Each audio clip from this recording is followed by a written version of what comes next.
Bonjour à tous. Pour ceux qui ne me connaissent pas, je m'appelle Quentin Bernard et je suis un des jeunes PH aux soins intensifs.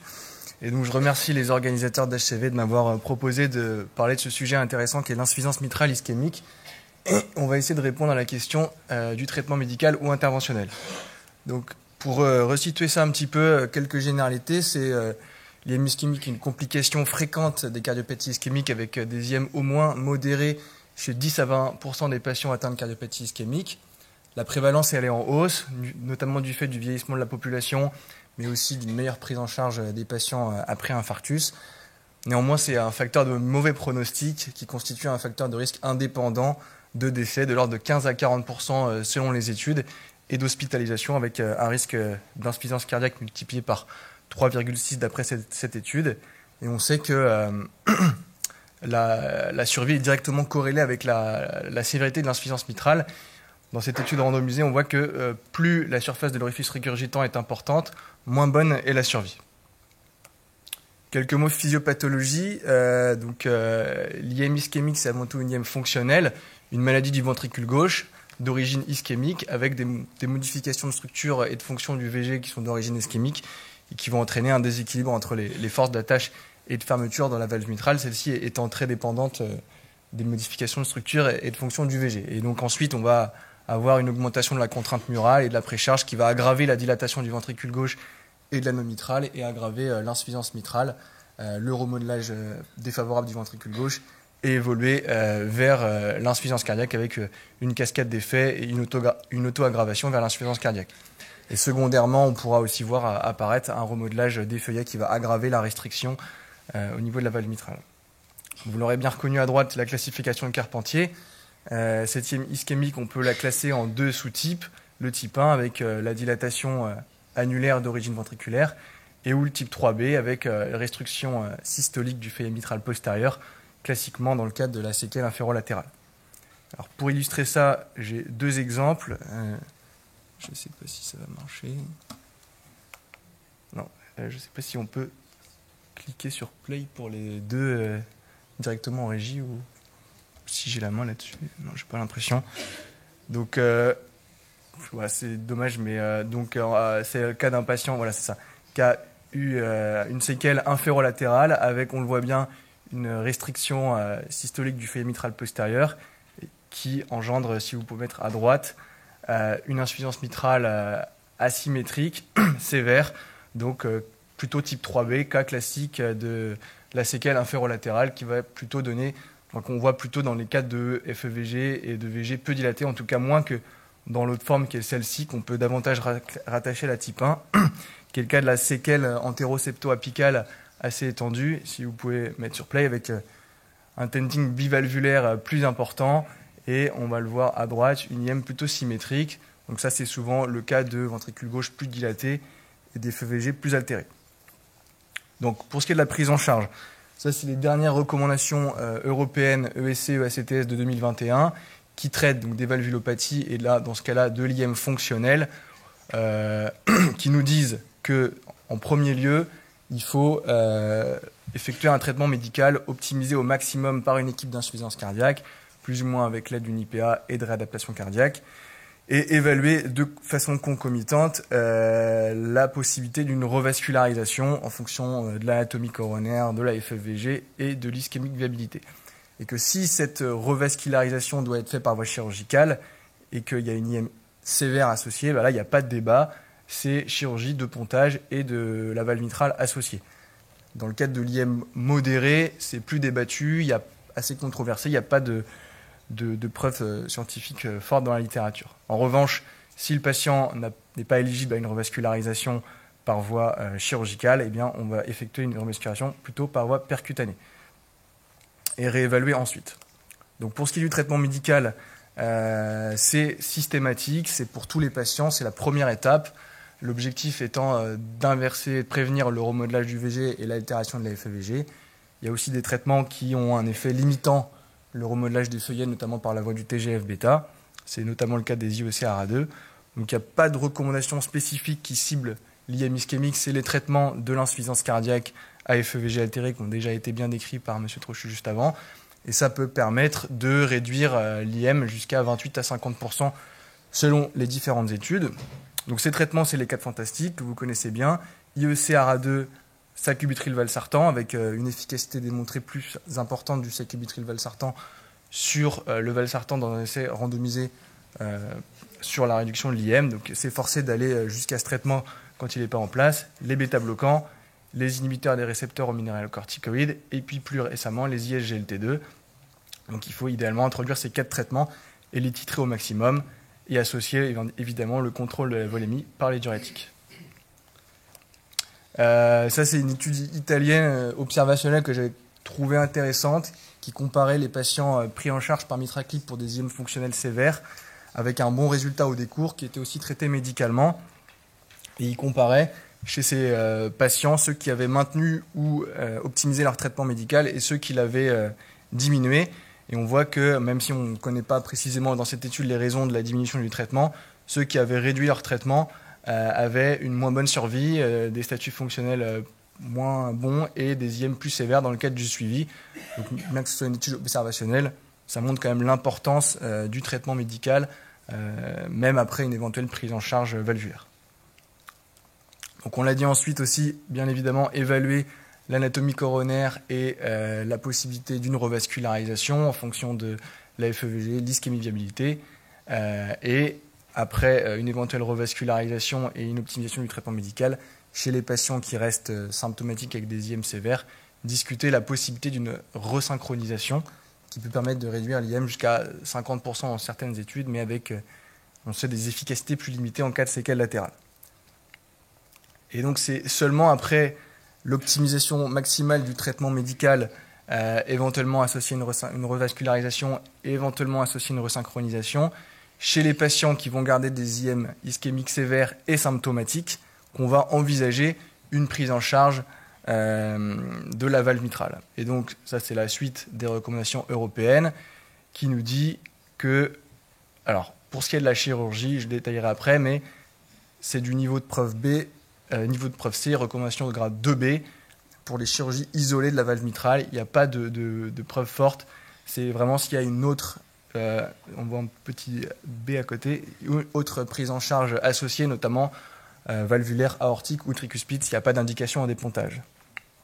Et donc sinon, on envisagera la possibilité d'une réparation de bord à bord, mais je détaillerai ça juste après, Mitraclip en fonction de l'anatomie des feuillets et de critères, notamment type coapt. Je vais détailler ça juste après, avant de considérer d'autres options thérapeutiques.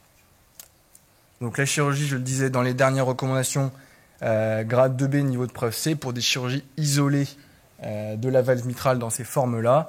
Donc pas de preuve forte dans la littérature sur un bénéfice d'une chirurgie isolée de la valve mitrale. Ça, c'est une méta-analyse de 5 études, donc 4 randomisées sur plus de 600 patients, qui comparait pontage plus chirurgie mitrale versus pontage seul chez les patients qui avaient des IM ischémiques sévères, modérés à sévères et une coronaropathie. Et il n'y avait pas de bénéfice sur la survie et la hospitalisation pour insuffisance cardiaque. Donc la chirurgie, c'est vraiment pour les patients qui ont une indication autre que la valve mitrale en plus, donc les pontages ou aortiques ou tricuspides s'ils ne sont pas récusés à la chirurgie. En revanche, donc, depuis une dizaine d'années, on sait, grâce à l'essai Everest 2 notamment, que la réparation bord à bord par voie percutanée, le Mitraclip, a montré sa faisabilité et sa sécurité dans l'essai Everest 2, avec une efficacité similaire sur le bénéfice clinique que la chirurgie, moins d'effets indésirables majeurs, mais néanmoins moins d'efficacité que la chirurgie sur la réduction de l'IM dans cette étude. Sauf, comme on peut le voir ici, dans le sous-groupe de l'IM fonctionnel, ce qui nous intéresse justement aujourd'hui. Et donc il y a 2 gros essais contrôlés randomisés qui ont été réalisés il y a quelques années et qui ont comparé traitement médical et Mitraclip chez les patients qui avaient des IM symptomatiques sévères. Et donc tout d'abord l'essai COAPT nord-américain qui lui avait randomisé dans les 2 sous-groupes IM ischémique, non ischémique, avec à peu près au total 60% d'IM ischémique, et qui avait montré la supériorité du Mitraclip sur le traitement médical, sur la réhospitalisation pour insuffisance cardiaque à 2 ans, mais aussi sur d'autres critères que sont la mortalité, le remodelage favorable du ventricule gauche, la réduction de l'IM.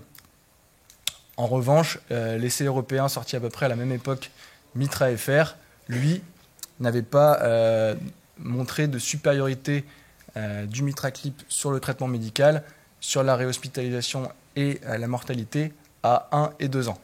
À noter qu'il n'y avait pas eu de randomisation entre les deux groupes ischémiques, non ischémiques. Il y avait un peu plus d'ischémiques dans le groupe MitraClip. Et donc ça a donné lieu à pas mal de débats pour essayer de comprendre et d'expliquer et de réconcilier ces résultats divergents. Et ça a fait apparaître le concept d'IM proportionné, disproportionné. Comme quoi, donc, dans l'étude COAPT, les patients avaient des IM sévères avec des sorts jusqu'à 30% fois plus importantes que les patients Mitra-FR, mais des ventricules gauches moins dilatés, jusqu'à 30% plus faibles que le Mitra-FR. Donc des IM plus disproportionnés. Et c'était ces patients qui semblaient le plus bénéficier du MitraClip, alors que dans les patients Mitra-FR, ils avaient des IM davantage proportionnés par rapport à la dilatation de leur ventricule gauche. Et ils semblaient donc moins bénéficier du MitraClip. On réduisait l'IM, il n'y avait pas de remodelage favorable du ventricule gauche et bénéfice clinique. Ça semblait être la maladie cardiaque ventriculaire gauche, l'insuffisance cardiaque, qui était au premier plan et le principal déterminant. À noter qu'il y avait une autre différence dans ces deux études, c'est sur la randomisation des patients. Dans COAPT, les patients ils n'étaient randomisés qu'après avoir une optimisation maximale de leur traitement médical par un spécialiste de l'insuffisance cardiaque et que l'optimisation était poursuivie au décours, ce qui n'était pas le cas de Mitra-FR. Donc, ce qui montre quand même encore une fois l'importance fondamentale du traitement médical.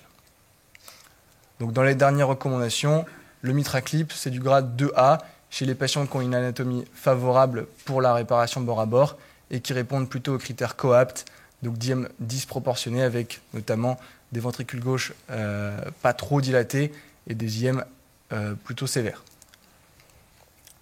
Et néanmoins, les patients qui, eux, n'ont pas d'anatomie favorable pour la réparation bord à bord, avec un haut risque d'échec de la réparation, notamment quand il y a un tenting important des feuillets, un remodelage des feuillets, des anneaux très dilatés, il va falloir évaluer la possibilité d'une réparation par voie percutanée.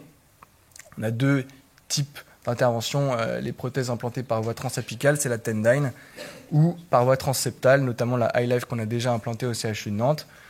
Pour l'instant, c'est beaucoup de petites études de faisabilité, de sécurité ou de compassionnel. Il faut savoir qu'il y a à peu près 25% des patients qui ne pourront pas être éligibles à ce type de prothèse, notamment par un des principaux critères de l'exclusion qui est le risque d'obstruction de la chambre de chasse par la nouvelle prothèse. Donc ça, c'est quelque chose qu'on détermine par la réalisation d'un scanner.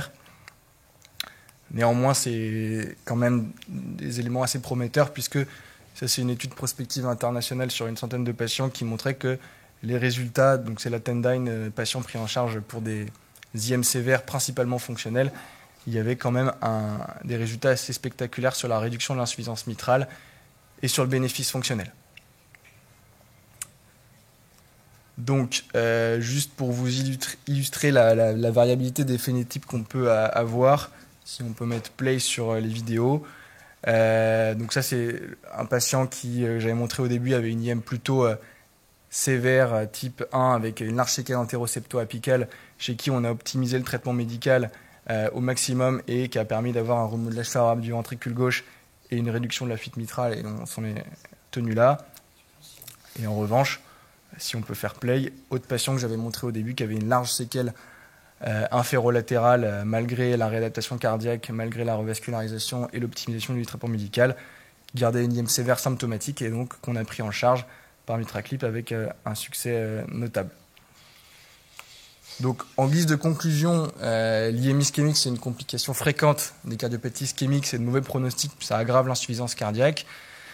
Pour répondre à la question, traitement médical ou interventionnel, eh bien, c'est une pathologie hétérogène avec des phénotypes variables. Il n'y a pas de traitement universel, mais il y a plusieurs options de thérapeutique. Le traitement médical, ça constitue la base, c'est pour tous les patients. C'est poursuivre tout au long de la prise en charge, plus ou moins associé à une revascularisation, plus ou moins une resynchronisation sur les recommandations de l'insuffisance cardiaque. Et après, tout l'enjeu va être de sélectionner au mieux les patients qui vont avoir besoin d'une prise en charge dédiée de leur valve mitrale, s'ils restent symptomatiques malgré le traitement médical et leur revascularisation avec une IM sévère. On a vu une place limitée de la chirurgie cardiaque en l'absence de revascularisation ou d'autres gestes valvulaires associés.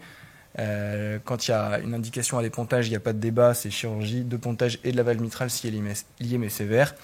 Mais donc considérer la possibilité de MitraClip en fonction de la faisabilité anatomique, mais aussi des critères coapts, donc d'IM disproportionnés, avant d'envisager soit le screening pour les prothèses percutanées par un scanner si l'anatomie paraît peu favorable, ou chez les patients qui ont des maladies ventriculaires gauches qui paraissent trop avancées et qui ne répondent pas aux critères coapts, mais plutôt MITRA-FR, une discussion en stade d'insuffisance cardiaque pour discuter d'assistance, voire de transplantation. Avant, en dernier recours, chez les patients qui ne seront pas éligibles à ces 2 derniers éléments, de reconsidérer la faisabilité du MitraClip. Voilà, je vous remercie de votre attention.